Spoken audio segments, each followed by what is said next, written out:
164 సీట్లతో అధికారంలోకి వచ్చిన ఆనందం చంద్రబాబు గారి నేతృత్వంలోని కూటమి పార్టీలలో, అధికార కూటమి పార్టీలలో వాళ్ళు అధికారంలోకి వచ్చిన మొదటి సెకండ్ నుంచి కూడా లేదు. మీరు గమనిస్తే అన్ని సీట్లతో అధికారం వచ్చిన ఏ విధంగా ప్రజలకు మేలు చేయాలి, రాష్ట్రాన్ని పాలించాలనే దాని మీద వాళ్ళు పెట్టిన దృష్టి కంటే ఏ విధంగా వైసీపీ నిర్వీర్యం చేయాలి, జగన్ నిర్వీర్యం చేయాలి, జగన్ మీద మరింత రాక్షసుడు అనే విధంగా ఎలా ముద్ర వేసుకుంటూ వెళ్ళాలి అనే దాని మీదే వీళ్ళు మొత్తం ధారపోస్తూ ఉన్నారు.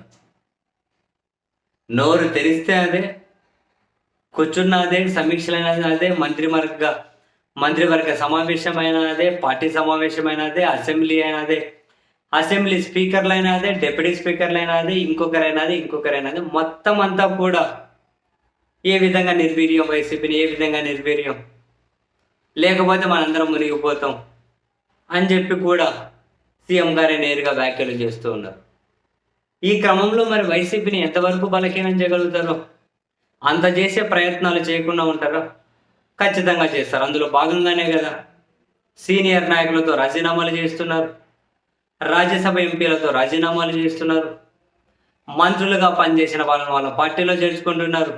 సో వైసీపీలో నాయకులు లేకుండా పోతే వైసీపీ బలహీన పడుతుంది అని చెప్పి వీళ్ళు ఏమైనా భావిస్తూ ఉన్నారు, లేకపోతే ఒక స్ట్రాటజిక్గా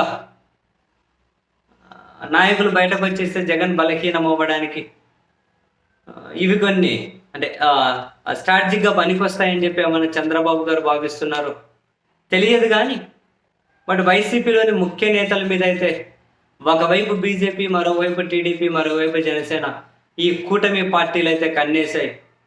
ఒక రకంగా ఈరోజు చంద్రబాబు నాయుడు గారి ఢిల్లీ పర్యటన కూడా, తాజా ఢిల్లీ పర్యటనలో కూడా ప్రధానంగా పొలిటికల్ లెక్కలే చర్చకు రాబోతూ ఉన్నాయి.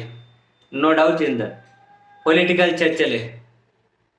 అండ్ ఎమ్మెల్సీ ఎన్నికకు సంబంధించి ఒకటి జనసేనకు పైన 4 మేము టీడీపీ వాళ్ళమే తీసుకుంటాం.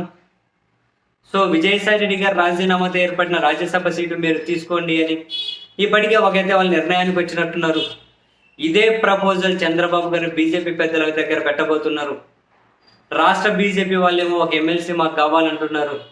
సో చంద్రబాబు గారు రాజ్యసభ మీకు ఇస్తూ ఉన్నాం కదా, సో ఇక్కడ ఎమ్మెల్సీలు మేమే తీసుకుంటామని చెప్పి అయితే ప్రపోజల్ వాళ్ళ దగ్గర ఉంచబోతూ ఉన్నారు. ఇక్కడితోనే పరిమితం కావట్లేదు. మరో 2 రాజ్యసభ అంటే పెద్దల సభ ఎంపీలు ఎవరైతే ఉంటారో, పెద్దల సభ సభ్యులు, వైసీపీకి సంబంధించిన మరో 2 మీద వీళ్ళు కన్నేశారు.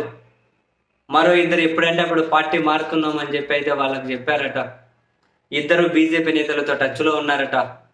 బట్ చంద్రబాబు నాయుడు గారు ఒకరు బీజేపీలోకి, ఒకరు టీడీపీలోకి వెళ్ళాలి, 2 రాజ్యసభ స్థానాలు ఖాళీ అయితే ఒకటి మీరు తీసుకోండి, ఒకటి మేము తీసుకుంటాం, అంటే ఒకటి మేము టీడీపీలో చేర్చుకుంటాం, మా టీడీపీలో చేరిన ఆయన కోటా కింద రాజ్యసభ మేము ఎవరికైనా ఇచ్చుకుంటాం, మీ బీజేపీలో చేరిన వాళ్ళ కోటా కింద మీరు ఎవరికైనా ఇచ్చుకోండి అని ప్రధానంగా ఈ ప్రపోజల్ కూడా బీజేపీ పెద్దల దగ్గర పెట్టబోతూ ఉన్నారట.